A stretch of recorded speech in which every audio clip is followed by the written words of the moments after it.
안녕하세요. 이제 랜드하나 공인중개사에서 부동산 학개론을 담당하고 있는 송도현이라고 합니다. 여러분들과 함께 이 공인중개사를 처음 공부하는 시점에서 우선 공인중개사를 공부함에 있어서 부동산 학개론에 중요한 용어들이 무엇이 있는지를 정리를 하고 넘어갈 텐데요. 이 용어 정리를 잘 해두시면 나중에 수업 시간에 그리고 강의 때 수업을 들으시면서 저 내용이 조금 더 쉽고 빠르고 편하게 와닿을 수 있으실 거라는 것을 확신합니다. 그래서 기초 용어 정리, 저와 함께 용어 정리 1번부터 시작해 보도록 하겠습니다. 이 용어 정리는요, 기역, 니은 순서대로 되어 있으니까요, 여러분이 언제나 궁금한 단어가 있거나 궁금한 용어가 있을 때 찾아보시기 편하게 그리고 용이하게 설계되어 있습니다. 그 내용 참고하시어 1번 가격 탄력성부터 시작해 보도록 하겠습니다. 첫 번째 가격 탄력성입니다. 여러분들이 탄력성이라는 얘기를 먼저 들으시고 떠올라야 되는 단어는 뭐냐면 양의 변화가 얼마인가 라는 것입니다. 따라서 수요량이 몇 퍼센트 감소하냐 증가하냐는 것이 포인트. 탄력성이 뭐라고요? 수요량이 얼마나 변화하는가. 그래서 수요량에 민감한 반응 정도를 나타낸다라는 뜻이에요. 무엇이? 탄력성이. 그런데 우리는 지금 앞에 뭐가 붙어 있어요? 가격이라는 말이 붙어 있죠. 따라서 가격 탄력성이라고 얘기하는 것은 앞에 나왔죠. 가격이 일정 퍼센트 증가하거나 감소했을 때 무엇이 변한다? 수요량이 변한다는 것이 포인트예요. 그럼 앞에 나와 있죠. 가격 탄력성은 뭐다? 가격 변화에 따른 뭐다? 수요량에 민감한 반응 정도이다 라고 하시면 되겠죠. 그래서 이렇게 체크하시면 됩니다. 탄력성이 뭐라고요? 수요량에 민감한 반응 정도이다 라는 거예요. 그럼 앞에 가격이 붙어 있으면 가격 변화에 따른 수요량에 민감한 반응 정도가 될 거고, 소득 탄력성이란 말이 붙어 있으면 소득 변화에 따른 뭐예요? 수요량에 민감한 반응 정도이다 라고만 정의하시면 되세요. 아시겠죠? 그래서 가격 탄력성에 대한 정의였었습니다. 밑에 나온 내용들은 나중에 수업 시간에 하면서 설명을 좀 드릴게요. 그래서 가격 탄력성은 뭐라고요? 가격 변화에 따른 수요량이 얼만큼 변하는지다 라고 정의해 주세요. 아시겠죠? 가격 탄력성이었습니다. 어때요, 여러분? 들어보시니까 어때요? 쉬우시죠? 자, 두 번째는 가치입니다. 자, 가치예요, 가치. 가치는 항상 무엇과 비교해야 되냐면 가격과 비교하셔야 돼요. 가치는 무엇과 비교한다? 가격과 비교한다라는 거예요. 그래서 가치는 가격과 비교합니다. 가치는 무엇이다? 장래에 기대되는 편익을 현재 가치로 가져온 무슨 값? 현재 값이다라는 것이 가치예요. 자, 무슨 말이냐? 가치는 뭐? 장래에 기대되는 편익을 현재 가치로 환원한 무슨 값? 현재 값. 이렇게 하시면 되세요. 그래서 가치는 뭐? 현재 값. 이렇게 하시면 되고, 자, 무엇과 비교한다? 가격과 비교한다. 가격은 뭔지 봅시다. 가격은 실제 지불된 금액이며 하나의 값이다. 언제? 과거에. 아시겠죠? 그래서 여러분 이렇게 하시면 됩니다. 가치는 값이 여러 개예요. 가격은 뭐? 하나의 값이라고. 그래서 이렇게 하나 정리하시죠. 자, 가치, 가격. 그래서 가치는 뭐? 값이 여러 개. 이렇게 하시면 됩니다. 아시겠죠? 현재값, 과거값, 현재값. 이렇게. 가격은 뭐? 한 개, 여러 개. 한 개의 값이고, 과거값, 현재값, 과거값. 이렇게 하시면 됩니다. 그래서 가격은 하나인데 가치는 여러 개. 이렇게 진행하시면 됩니다. 자, 그럼 여러분들 제가 들고 있는 요거 펜 가격은 얼마인데? 가격은 얼마? 가격은 9,800원. 그쵸? 근데 여러분, 요게 지금 제가 수업을 함에 있어서 필요하죠? 자, 2교시, 3교시 수업함에 있어서 필요하죠? 그럼 이거의 가치는 저한테 얼마겠어요? 10,000원은 되겠지. 10,000원 넘겠지. 20,000원, 30,000원, 50,000원 넘겠지. 왜요? 앞으로 다음 시간에 수업해야 되는 거니까. 그래서 앞으로 장래 기대되는 편익을 언제로? 현재로 가져온 값이 뭐다? 가치다라는 거예요. 그럼 저한테 이거는 가치가 높은 건가요? 가치가 높죠. 근데 반면에 이 전자칠판 펜이 여러분들한테는 가치가 있습니까? 가치가 없겠죠. 왜 가치가 없어요? 이거에서 장래 기대되는 편익이 있다 없다? 없으니까. 여러분들은 강의 듣고 계신 이 시점에서 무엇이 더 중요하다? 여러분 들고 계신 샤프나 펜이 훨씬 더 중요하겠죠. 그래서 그것에 대한 가치. 그래서 여러분들 가치는 있다 없다? 가치 없다. 얼마에 사시겠어요? 5,000원? 3,000원? 가격보다 안 나오네. 그래서 가치는 뭐? 여러 개. 가격은 얼마? 9,800원. 이렇게 하시면 되죠. 그래서 가격은 하나인데 가치는 여러 개. 이렇게 하시면 되죠. 아시겠죠? 그거 기억하시고요. 가치는 뭐? 현재값. 가격은 뭐? 과거값. 이렇게 정리해 주세요. 가치였습니다. 3번입니다. 가치 발생 요인입니다. 자, 가치 발생 요인이 무슨 뜻이냐? 가치가 발생하기 위해서는 몇 가지가 필요하다. 4가지 요인이 필요해요. 그 4가지 요인에 뭐가 있는지 보러 갑시다. 효용성, 희소성, 유효수요, 이전성. 요거 4개가 필요해요. 뭐가 필요하다? 효용성, 희소성, 그리고 뭐 유효수요, 그리고 이전성. 요거 4가지가 필요하고요. 이것들이 어떻게 발생해야 되는 거예요? 함께 동시 결합하여 가치가 발생한다라는 거예요. 그래서 가치 발생 요인은 효용성, 상대적 희소성, 유효 수요, 그리고 이전성. 요 4가지가 어떻게 동시에 충족, 즉 상호 결합되어서 발생하게 된다라는 소리예요. 그래서 요인 몇 가지? 요인 4가지. 이렇게 하시면 됩니다. 4가지 뭐가 있는데? 효용성, 상대적 희소성, 유효 수요, 이전성. 요거 4가지가 뭐예요? 가치 발생 요인이었습니다. 됐죠? 3번 가치 발생 요인이었고요. 4번입니다. 개발권 양도제도입니다. 개발권을 어떻게 한다? 양도한다는 뜻입니다. 자, 개발권을 양도함에 있어서 이렇게 잘라셔야 돼요. 그래서 개발이 제한되는 보전지역의 토지 소유자의 손실을 뭐? 개발권을 활용하여 보전하기 위한 제도로서 현재 우리나라에서 한다고 안 한다고? 현재 우리나라에서 시행되고 있지 않다라는 것이 포인트. 그래서 개발권 양도 제도는 스카이라인을 되게 예쁘게 만들어줘요. 그래서 미국에 가면은 맨하튼 이런 데 가시면은 스카이라인이 되게 이쁘죠. 즉 건물들 꼭대기마다 그 모양이 다 다르고 이쁘죠. 그게 개발권 양도 제도 때문에 그런 거예요. 우리나라에 있다 없다? 우리나라에는 없다. 이렇게 해주면 되겠죠. 됐어요? 그래서 개발권 양도 제도는 어디서 한다? 미국에서 하고요. 우리나라에서 하지 않습니다. 아시겠죠? 제가 수업 시간에 개발권 양도 제도에 대해서 되게 재밌는 이야기도 해드리니까요. 꼭 수업에서 개발권 양도제 들으셔야 됩니다. 아시겠죠? 기초 입문에서 강의에서 아시겠죠? 그래서 개발권 양도 제도였습니다. 무엇을 양도한다고요? 개발권을 판다고요. 공적 기구는 끼지 않고 시장 기구들끼리만의 제도로서 개발권을 양도, 즉 판매한다라는 거예요. 아시겠죠? 그래서 개발권 양도제도 TDR이었습니다. 자, 5번째입니다.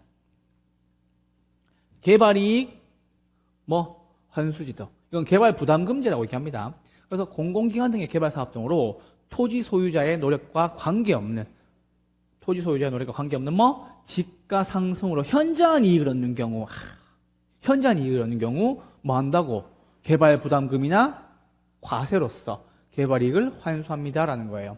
그래서 공공기관 등이 개발했는데 내가 그 인근에 토지를 가지고 있다는 이유 하나만으로 되게 토지 지가가 많이 올라갔어요. 그를 통해서 현저한 이익을 얻었다고요. 그럴 때 어떻게 한다고? 국가에서 개발 부담금제나 무엇으로 세금 등을 매겨서 이익을 환수할 수 있다라는 게 개발이익 환수제도, 개발 부담금제입니다라고 하시면 되겠어요. 아시겠죠? 다음입니다. 개별성입니다. 개별성은 어디서 항상 나오냐면 토지의 자연적 특성에서 항상 나오죠. 토지의 자연적 특성에서 주로 나오고 개별성은 여러분 개성이라고 보셔도 무관합니다. 따라서 토지나 건물은 무슨 특성? 개별적 특성으로 인해 어떻다? 포인트가 요거 물리적으로 동일할 수 없다. 물리적으로 완전한 대체가 불가능하다라고 하시면 됩니다. 그래서 개별성 옆에 뭐다? 일가의 법칙 적용을 어떻게 한다? 배제한다. 이렇게 하시면 됩니다. 일물일가의 법칙이 무슨 뜻이냐면 하나의 물건에는 하나의 가격이 존재한다라는 뜻이에요. 그래서 하나의 물건에는 하나의 가격이 존재한다. 맞아요? 아니지. 뭐 때문에? 토지의 특성, 개별성 때문에요. 개별성은 그냥 개성이라고 보시면 돼요. 그래서 똑같은 토지가 있다 없다? 똑같은 토지가 없다. 이렇게 하시면 되세요. 아시겠죠? 개별성이었습니다. 거래사례 비교법입니다. 거래사례 비교법은 이 단골 문제, 단골 문제. 단골 문제로서 어디에서 나오냐면 나중에 감정평가라는 파트에서 나옵니다. 그래서 감정평가에서 나오고 최근에 기출문제에서 거의 필수적으로 한 문제씩 계산 문제로 내는 경향이 있습니다. 34회 시험에서도 물론 나왔고요. 최근에 친 34회 시험에서 나왔었고 거래사례 비교법은 무엇을 바탕으로? 시장성을 바탕으로. 그렇죠. 유사한 물건의 사례를 이용하여 대상 물건의 가격을 산정하는 방식이다라는 소리예요. 무슨 말이냐면 내 물건에 대한 감정평가를 할 때 옆에 혹시 팔렸던 유사한 물건들 그리고 거래 사례가 비슷했던 것들의 비교를 통해서 내 해당 물건의 감정평가, 즉 가치를 측정해달라, 가치를 매겨달라라는 뜻이에요. 아시겠죠? 그래서 거래 사례 비교법은 뭐? 시장성, 즉 매매가 원활하게 되는 거, 많이 사고 팔리는 것들이에요. 시장성을 바탕으로 유사한 물건의 사례를 이용하여 대상 물건의 가격을 산정하는 감정평가 방법이다라고 하시면 되겠어요. 쉽게 설명드리면 여러분 거래 사례 비교법 쓰는 것 중에 자동차 이런 거 있거든요. 자동차. 그래서 자동차 같은 경우에는 내가 자동차 감정평가 하러 가니까 어떻게 돼요? 과거에 한 달 전에 유사하게 거래되었던 이 자동차와 굉장히 비슷한 유형의 사례를 가지고 뭐 하는 거예요? 내 자동차를 감정평가하는 거예요. 아시겠죠? 그래서 뭐다? 거래 사례 비교법은 시장성, 매매를 바탕으로 유사한 사례를 통해서 대상 물건의 가격을 산정한다 하시면 되겠어요. 그래서 가격이라고도 나오고 가액이라고도 나옵니다. 밑에는 공식인데요. 나중에 수업 시간에 공식과 함께 진행하면 좋다. 어머 쉬워, 너무 쉬워 이렇게 되실 겁니다. 아시겠죠? 자, 다음에 8번입니다. 자, 8번 거미집 이론입니다. 거미집 이론입니다. 요게 최근에 이제 약간 좀 사장되는 분위기였으나 학개론에서는 아직까지 유지되고 있는 파트 부분 중에 하나입니다. 그래서 수렴형과 발산형, 순환형 요거 세 가지 형태가 있는데요. 각각의 기울기의 크기를 비교해서 문제를 푸는 방식입니다. 그래서 수요의 탄력성이 공급의 탄력성보다 크면 수렴형이다 라는 얘기를 드릴 거예요. 그래서 일단 정의만 한번 보시면 수요는 즉각 반응합니다. 공급은 시차가 두고 반응합니다. 무슨 말이냐? 여러분 최근에 유행하고 있는 뭐 먹태깡 그쵸? 땡심에서 나온 먹태깡 그 인기 좋은 과자 그쵸? 그 과자를 사려고 하니까 시중에 있어요 없어요? 시중에 잘 없어요. 그래서 수요는 뭐다? 바로바로 반응해요. 와 그게 인기가 있더래 이렇게 바로바로 반응하는데 공급은 바로 돼요 안 돼요? 공급은 바로 되지가 않죠. 특히나 집, 즉 주택, 부동산 같은 경우에는 더 치명적으로 공급 차이가 많이 발생하죠. 그래서 수요는 바로바로 반응하겠지만 부동산 공급은 바로 돼요 안 돼요? 바로 안 되겠죠. 그래서 수요는 즉각 반응하지만 공급은 시간차를 두고 반응하기 때문입니다 라는 거예요. 그래서 시간차를 고려한 균형의 변동 과정을 어떻게? 동태적으로 설명한 이론이다 라는 거예요. 그래서 여기서 동태적이 뭐예요? 움직이는 형태란 뜻이에요. 그래서 이거 정태적 이렇게 얘기하면 이렇게 나온단 말이에요. 그래서 뭐다? 움직이는 거, 동태적 이렇게 정리해 주시면 되겠습니다. 그래서 모형은 수렴, 발산, 순환 이렇게 됩니다. 아시겠죠? 그래서 순환형은 다 같기 때문에 암기하실 필요는 없는데 어떨 때 수렴형이고 발산형인지 정리해 주시면 풀 수 있는 문제입니다. 아시겠죠? 이런 수발 이렇게 해서 풀 거예요. 아시겠죠? 그래서 거미집 이론은 뭐다? 수요는 즉각 반응, 공급은 시차를 두고 반응한다 라는 걸 가지고 탄력성과 기울기에 따라서 크기 비교하여 문제 푸는 겁니다 라는 거예요. 형태 세 가지를 보시고요. 아시겠죠? 거미집 이론이었습니다. 다음입니다. 건부지입니다. 자, 건부지는 무슨 뜻이냐? 이게 토지 용어 정리할 때 제가 설명드릴 건데요. 건부지, 건축물이 붙어있는 땅입니다 라고 해주시면 되겠죠. 그래서 뭐다? 건축물이 붙어있는 땅 이렇게 하시면 되겠죠. 그래서 이렇게 뭐가 있고 토지가 있으면 어디가 건부지다? 여기가 건부지다. 왜? 여기에 건물이 뭐 붙어있는 땅. 요게 뭐? 건부지. 아시겠죠? 아주 쉬운 문제니까요. 건부지의 정의만 한번 보도록 하죠. 지상에 뭐가 아까? 건물이나 구축물이 있는 토지.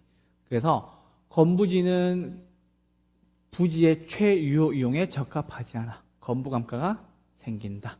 요것만 체크. 자, 그래서 생각해 봅시다. 잠깐만 이쪽으로 넘어오시죠. 이게 왜냐면 부지란 말까지 나와서 그래. 자, 방금 설명드렸죠? 이렇게 토지가 있어요. 뭐가 있다? 토지가 있다. 이렇게 토지가 있는데, 이렇게 토지가 있어요. 토지가 있는데, 내가 뭐 지었다? 건물을 이렇게 지었어요. 건물을 짓고, 여기가 뭐다? 여기 뭐? 건부지가 되는 거예요. 그렇죠? 이게 건축물이 붙어 있는 건부지죠. 그리고 토지 위에 아무것도 없는 것을 우리 뭐라 그러냐면요, 나지라고 얘기해요. 자, 그럼 생각을 해봅시다, 여러분. 여기 해당하는 땅에는 건축물이 붙어 있으니까 내 마음대로 쓸 수 있어요, 없어요? 내 마음대로 쓸 수가 없다. 그래서 최고 최선의 이용이 불가능하다라는 거예요. 그래서 최고 최선의 이용이 가능 불가능하다는 소리예요. 무엇에 비해? 나지에 비해. 왜? 나지는 토지 위에 아무것도 없으니까요. 그래서 최고 최선의 이용이 불가능하기 때문에 우리는 이 건부지를 어떻게 얘기합니까? 건부 감가가 되는 겁니다. 자, 건부지의 가치가 감해졌다는 뜻이에요. 아시겠죠? 건부 감가. 최유효 이용을 할 수가 없으니까. 무엇에 비해? 나지에 비해. 아시겠죠? 그래서 나지는 토지 위에 건축물들이 아무것도 없으니까 내 마음대로 쓸 수가 있지만, 건부지는 이미 건물이 붙어 있는 땅이기 때문에 최고 최선의 이용을 할 수가 있다 없다? 없다는 소리예요. 최고 최선의 이용을 할 수가 없다는 소리는 최유효 이용이 어렵다는 얘기랑 똑같고, 최유효 이용이 어렵다는 얘기는 다른 말로 하면 뭐예요? 건부지는 가치가 감해진다. 즉 뭐예요? 건부 감가된다. 이렇게 정리해 주시면 되겠어요. 아시겠죠? 자, 그거 체크해 주시면 되겠습니다. 그리고 예외적으로는요, 공적 규제로 인해서 뭐다? 건부 증가가 발생하는 경우도 있습니다. 원칙은 뭔데? 건부 감가. 예외는 뭔데? 건부 증가. 아시겠죠? 교수님, 그러면 내 마음대로 이용할 수 없는데 건부 감가가 기본값인데 언제 건부 증가가 생기나요? 라고 얘기하셨다면 여기 나와 있잖아. 공적 규제 등으로 인해서.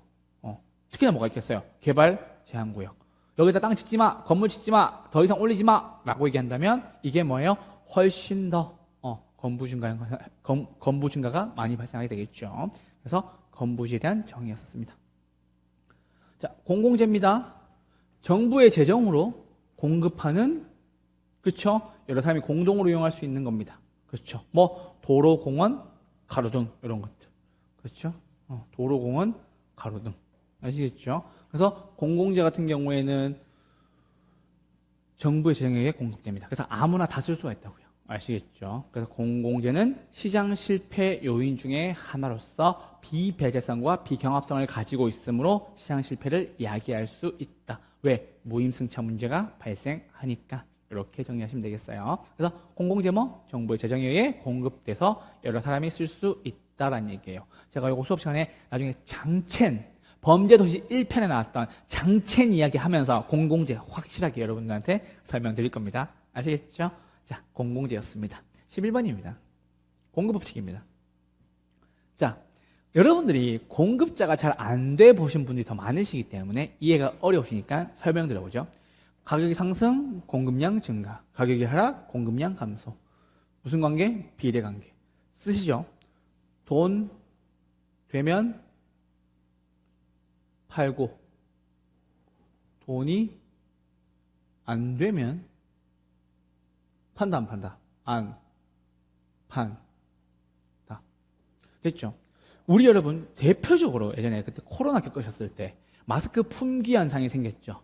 맞아요? 그래서 마스크 그때 공장들이 많이 늘어났다고 하더라고요. 왜? 돈이 되니까. 돈 되면 팔고 안 되면 안 판다.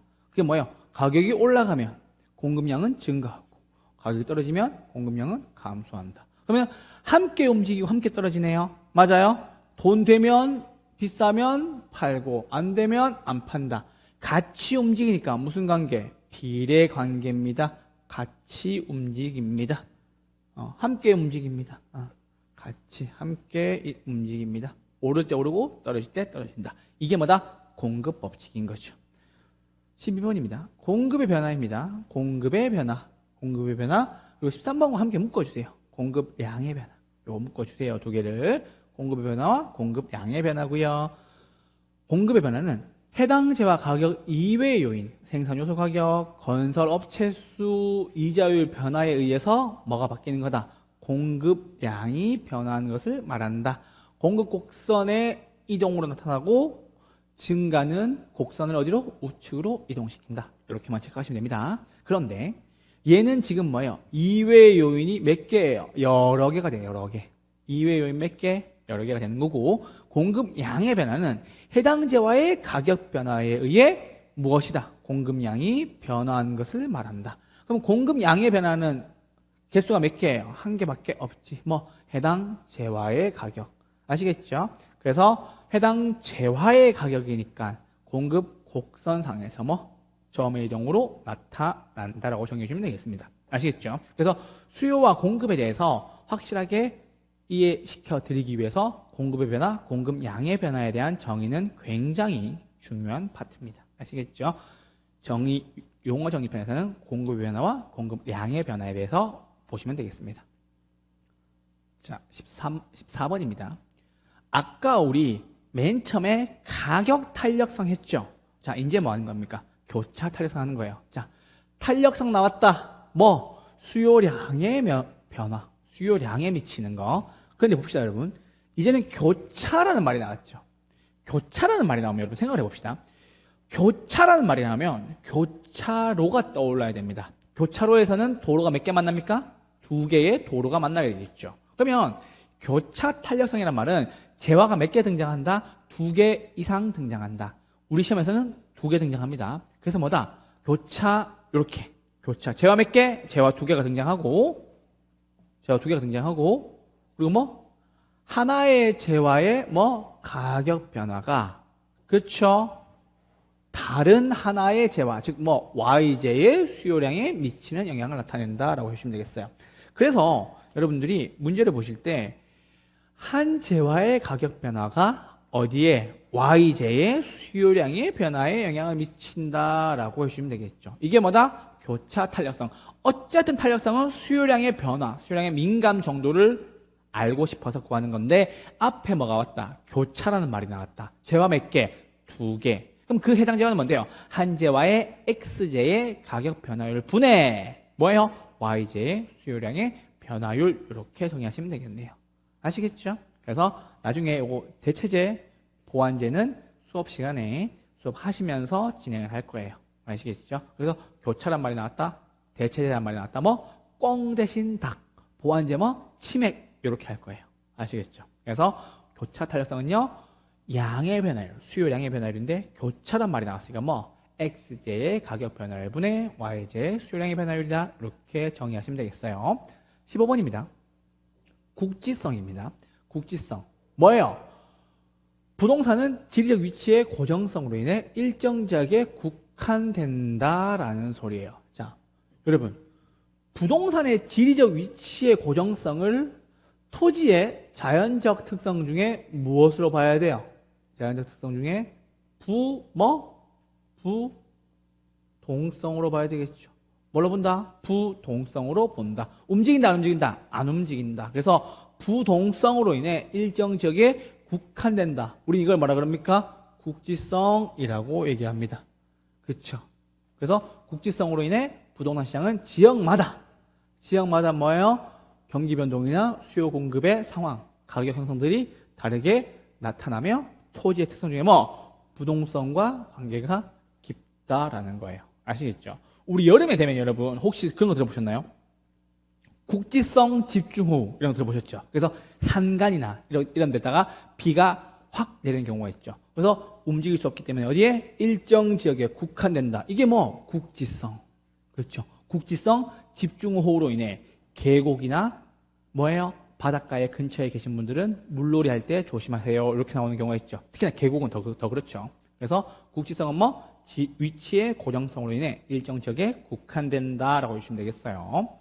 국지성이었습니다. 자, 규모의 경제입니다. 규모의 경제는 뭐예요? 고정 비용은 일정, 생산 비용은 감소되는 현상을 말하는 거예요. 그래서 규모의 경제가 존재하면 대기업이 뭐예요?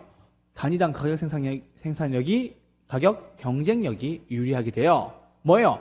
소기업은 도태되고 결국에 대기업만 남게 되는 뭐가 발생하는 거예요? 자연 독점이 발생하게 되는 거예요. 오케이. 그래서 규모의 경제는 무엇을 야기한다? 시장 실패를 야기하는 원인으로서 존재한다는 뜻이에요. 자, 무슨 말이냐? 대기업들은 물량을 많이 생산해내는 거니까는 공장에 기계나 설비 까는 데는 돈이 똑같이 들 거예요. 대기업이나 소기업이나. 그럼에도 불구하고 대기업은 뭐다? 물량을 많이 찍어내니까는 생산비, 생산 단가가 더 저렴하게 되겠죠. 생산 단가가 저렴하다는 뜻은 제품의 가격에 영향을 미치겠죠. 그래요? 그래서 그 제품이 소기업과 똑같은 제품의 퀄리티여도 대기업 제품이 어떻다? 더 저렴하다. 이유는 뭐예요? 생산비 절감 때문에. 그래서 소기업은 자연 도태되고 남아있는 대기업만 뭐 되는 거예요? 자연 독점화되는 거겠죠. 우린 그거를 규모의 경제다라고 이야기를 하고 그 규모의 경제는 시장 실패를 일으키는 요인이 됩니다. 아시겠죠? 왜요? 자연 독점, 자연 과점이 생기는 거니까. 아시겠죠? 그래서 규모의 경제였습니다. 균형 가격과 균형 거래량 이렇게 묶어주세요. 이것만 아시면 돼. 만나는 균형 상태, 만나는 균형 상태. 됐어요? 그래서 가격은 균형 가격, 거래량은 균형 거래량. 무엇과 무엇이 만나는데? 수요 곡선과 공급 곡선이 만나는 균형 상태. 수요 곡선과 공급 곡선이 만나는 균형 상태에 있는 거래량은 균형 거래량, 가격은 균형 가격입니다. 이렇게 정리하시면 되겠습니다. 됐죠? 다음입니다. 기대 수익률입니다. 수익률. 뭐예요? 기대되는 예상 수입과 예상 지출을 토대로 계산되는 사전적 수익률로서 내부 수익률이라고도 합니다. 아시겠죠? 그래서 기대 수익률은 말 그대로 뭐예요? 기대하고 있는 수익률. 사전, 사후, 사전적 수익률이다 하시면 되겠죠. 그래서 여기 나왔죠? 기대 수익률이 요구 수익률보다 커야 투자안이 채택된다. 이 말을 먼저 봅시다. 기대 수익률이 뭐보다 커야 요구 수익률보다 커야 뭐 한다? 투자를 채택한다는 거예요. 자, 예상을 해보니 몇 프로 번대요? 10% 번대요. 근데 내가 이거에 대해서 투자해서 요구했던 수익률은 몇 프로였었어요? 나 7%만 벌어도 될 것 같아 라고 얘기하는 거예요. 근데 예상해보니 얼마예요? 10%예요. 10% 수익률이. 투자해요? 안 해요? 투자하겠죠. 투자 채택. 요 개념이에요. 아시겠죠? 그래서 기대 수익률은 요구 수익률보다 커야 투자가 채택된다. 요 개념 정확하게 잡아주세요.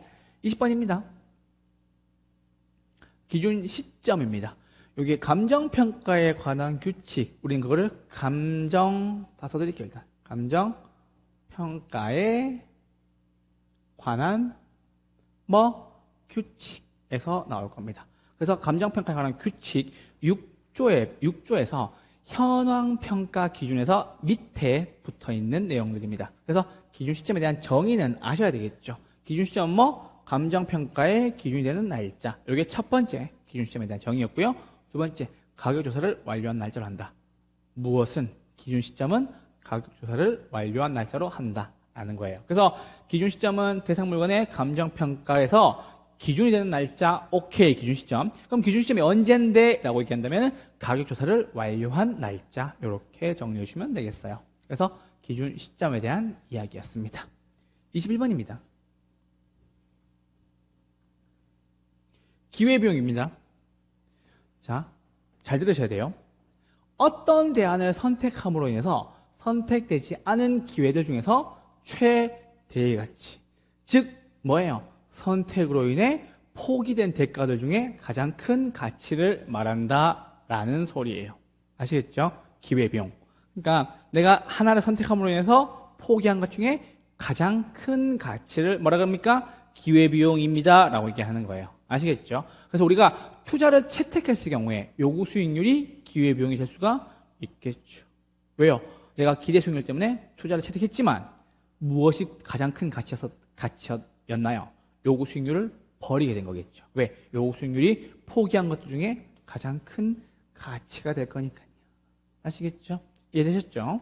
자, 22번입니다. 나지입니다. 나지. 자, 나지가 여러분, 이게 나자가 헐벗다 나자예요. 옷을 입고 있다, 안 입고 있다? 안 입고 있다. 그래서 요거 잠깐만 또 보조처럼 꺼내서 한번 설명해 드려보죠. 요거 아까 나지 했죠? 요게 그냥 그대로 가져올게요. 나지다. 요거 뭐? 나지. 나지는 무슨 말이냐면 토지 위에 아무것도 없다는 소리예요. 아무것도 없다. 오케이. 아무것도 없어요. 그래서 뭐가 없다? 건물이 없다.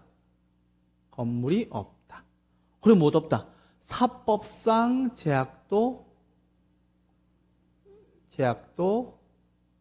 없다. 라는 소리예요. 그런데 무엇은 있냐? 있는 거 조심, 있는 거 조심. 공법상 제약은 있다. 이렇게 하셔야 돼요. 그래서 없는 거 2개, 있는 거 하나. 없는 건 뭐? 건물 없고 사법상 제약 없고, 있는 거 1개 뭐? 공법상 제약은 있다. 이렇게 하시면 되겠죠. 설명 한번 드려보죠. 아까 나지의 나자가 무슨 나자? 헐벗을 나자라고요. 그쵸? 우리 여러분 옷을 안 입고 있는 걸 뭐라 그러죠? 나체라고 얘기합니다. 그쵸? 신체에 옷을 안 걸치고 있는 거죠. 그래서 옷을 안 입고 있으니까 나체, 건물이 없으니까 뭐? 나지. 그런데 조심하셔야 돼요. 요거 뒤에 2개는 법적인 내용을 이야기하는 거죠. 맞아요? 사법상 제약은 없지만 뭐는 있다? 공법상 제약은 있다. 라는 기준을 갖고 봅시다. 문제. 자, 여러분 나체로 있으면 사적인 공간인 내 집에서 옷을 안 입고 있으면 어때요? 괜찮아요. 안 잡혀가요. 안 붙잡혀가요. 경찰들한테. 그런데 공법상 제약, 즉 공공장소에 나오게 되면 어떤 식으로 옷을 안 입고 공공장소에 나오게 되면 어떻게 돼요? 공연음란죄로 끌려가요. 경찰들 와가지고 막 벌금 내세요 하고 막 이렇게 옷을 입으세요 이렇게 막 끌려간단 말이에요. 똑같은 거예요. 나지도 뭐 건물 없다, 옷 안 입고 있다, 사법상 제약 없다, 사적 공간에서는 상관없다, 공법상 제약은 있다, 공공장소에 나가면 어떻다, 제약을 받는다라는 소리겠죠. 그렇죠? 공연음란죄 같은 걸로 공법상의 제약을 받는 거죠. 그래서 대부분의 토지는 공법상 제약은 다 있다고 보셔야 돼요. 아시겠죠? 그래서 나지에 대한 설명이었습니다. 설명 깔끔했죠? 자, 봅시다. 자, 나지는 뭐? 건물 없고 사법상 제약 없고. 근데 뭐는 있다? 뭐는 있다? 이거 포인트 잡으셔야지. 뭐는 있다? 공법상 제약은 받는다. 오케이? 됐죠? 그래서 뭐? 건물 없고 사법상 제약 없고 공법상 제약 뭐? 있다. 이렇게 하셔야 되겠죠. 됐어요? 그래서 나지였었습니다. 내부 수익률입니다. 내부 수익률은요, 장래 수입의 현재 가치와 지출의 현재 가치를 동일하게 하는 할인율을 말하며 순양가를 뭘로? 0으로, 수익성 지수를 뭘로? 1로 만드는 할인율이다 라는 소리예요. 그래서 나중에 요거 뒷부분에 가서 할인연금 수지분석법이라는 투자론에 가서 배우실 텐데요. 문제가 좀 까다롭긴 해요. 그런데 지문 문제로 나온다면 요거는 기억하고 가세요. 순년가는 뭘로? 0으로, 지수는 무엇으로?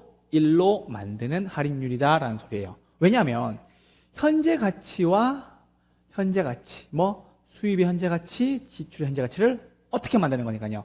같게 만드는 거니까요. 그래서 나중에 순년가는 유입에서 유출을 빼는 거고 수익성 지수는 유입에서 유출을 나누는 것이므로 같다라는 소리가 나왔으니까는 빼면 뭐? 0.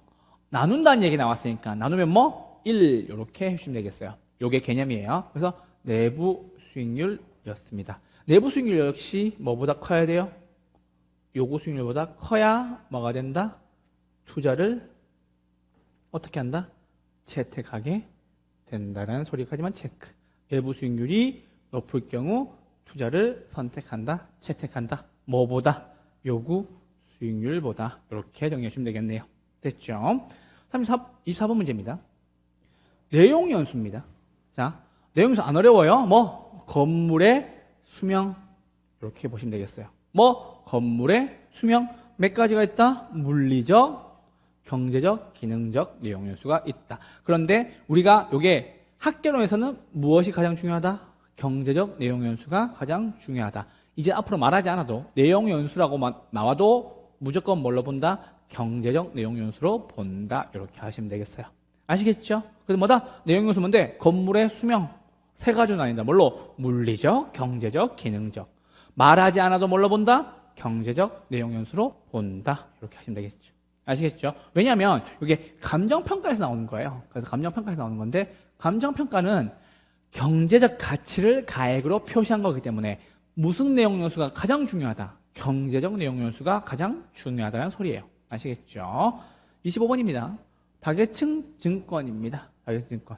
자, 한국주택금융공사가 발행하는 뭐예요? 하우징 파이낸싱으로서 하우징 파이낸싱 주택금융공사 하우징 파이낸싱 발행하는 저당증권 MBS 중에 하나입니다. 이거 들어두셔야 돼요. MBS 중에 하나로서 지분적 성격과 채권적 성격을 동시에 지니는 혼합형 채권이고요. 저당 집합물에서 만기와 이자율을 다양한 그룹들이 존재한다는 소리예요. 지문만 읽어둘게요. 그래서 한국에서 주로 혼합형으로 발행해서 씁니다. 아시겠죠? 그래서 지분의 성격도 있고 채권의 성격도 있어서 뭐다? 혼합형이고요. 혼합형에 물론 MPTB가 하나 더 있지만 무엇이다? 다계층 증권. 요거 CMO 하나 알아두시고요. 마지막에 만기와 이자율을 다양한 트렌치들이 존재한다. 즉 뭐요? 1년에 3%, 일반 트렌치, 2년에 5%, 그렇죠? 3년에 7% 이렇게. 그리고 만기에 10% 이렇게 트렌치들을 A, B, C부터 해서 쭉쭉쭉 해서 Z까지 다양화하여서 뭐예요? 다계층 증권을 발행해 두는 거예요. 그래서 사고 싶은 것만 사는 거지. 아시겠죠? 그렇게 정리해 주시면 되겠습니다. 26번입니다. 다핵심 이론. 무슨 이론? 다핵심 이론. 이게 시작론 후반부에 학자들 등장하실 때 하는 건데요. 다핵심 이론. 학자 몇 명? 2명. 얘만 학자가 2명이 등장하는 거예요. 그래서 학자 몇 명? 2명 등장. 그래서 핵심이 많다라는 소리겠죠. 다핵심은. 그러면 도심도 존재하고 뭐도 존재한다? 부도심도 존재한다. 그래서 도시의 핵심은 여러 개이다라는 소리예요. 자, 여러분 서울을 기준으로 잠깐 볼게요.